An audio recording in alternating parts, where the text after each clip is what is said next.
Today I'm continuing the Venus overlays through the houses and talking about when Venus is in a second house overlay with a partner. In case you don't know what an overlay is, it's when you take two birth charts and layer them over each other for comparison so that you can look at their planets interacting more closely. There will be angles between the planets, which are aspects, but one partner's planets can also appear to be overlapping the other partner's houses in their own chart.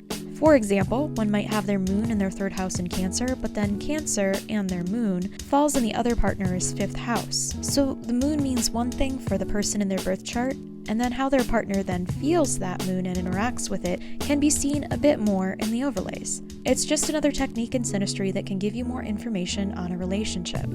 So Venus is a feminine, receptive planet, and is one planet an astrologer looks at to determine how in touch with the feminine a person may or may not be. It's also a personal planet, one of the planets closest to Earth, so it's a relationship planet regardless of what else it may rule in a chart.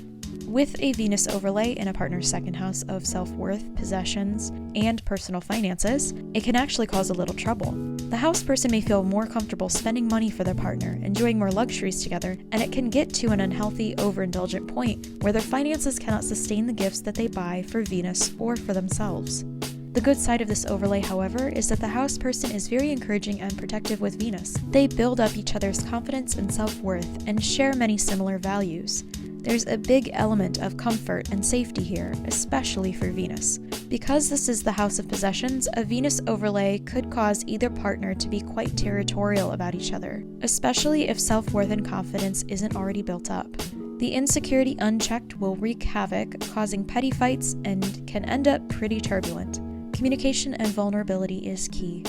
The house person may also need to be careful with Venus at first to make sure that they aren't trying to use them for their finances. I would recommend that they watch their partner carefully first before rushing into anything, set boundaries financially, and stick to them.